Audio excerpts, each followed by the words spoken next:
tuzi babaye intwari, ariko Yozefu niwe tuvuga. Yavukanye n'abakuru be benshi, bari 11 buzuye.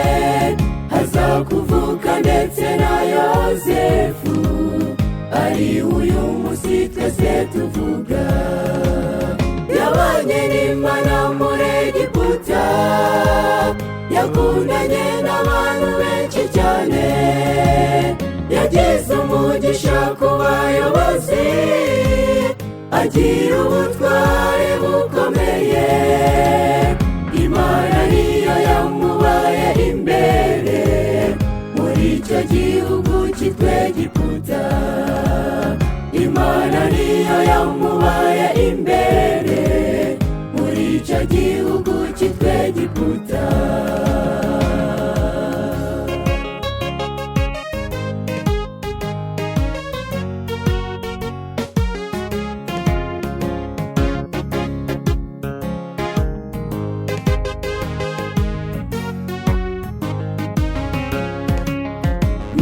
Yozefu yaje kuba umutware muri icyo gihugu cyitwa Egiputa.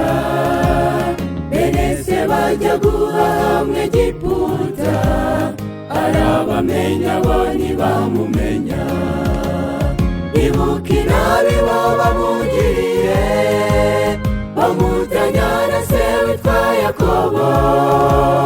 We ntiyigeze abishura inabi, yabakiye neza nk'abakuru be. Yabahaye amahaho bifuzaga, yabakoreye ibyiza bikomeye. Yatekereje kuri se Yakobo, atekereza kuri Benjamini. Ibyo byose byamuteye kwishima, kuko yari ari kumwe n'Uwiteka.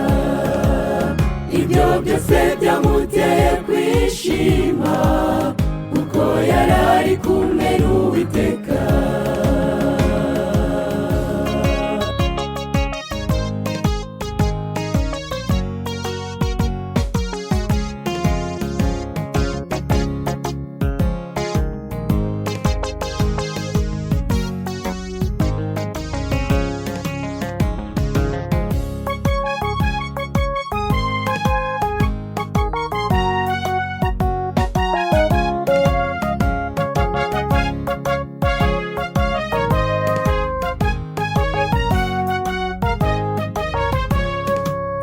Tugeze mu gihe gikomeye, icyo Yozefu nawe yanyuzemo.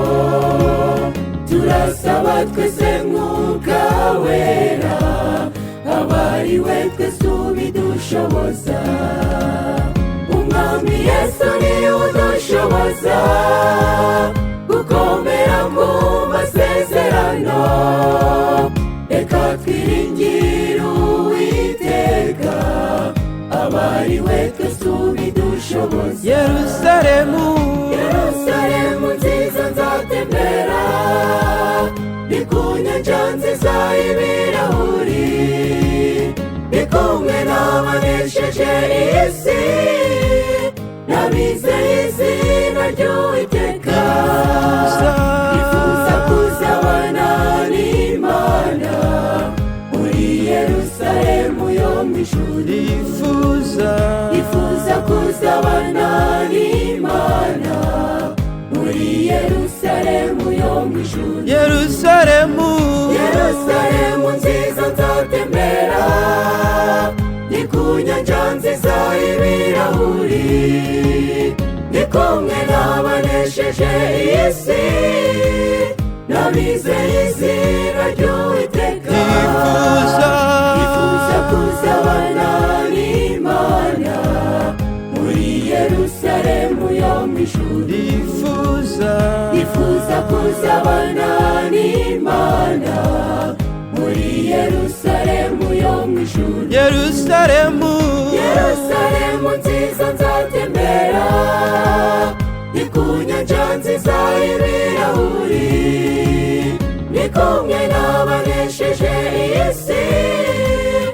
abizeye izina ry'Uwiteka Nifuza kuzabana n'Imana muri Yerusalemu yo mu ijuru. Nifuza kuzabana n'Imana muri Yerusalemu yo mu ijuru. Nifuza kuzabana n'Imana muri Yerusalemu yo mu ijuru. Nifuza kuzabana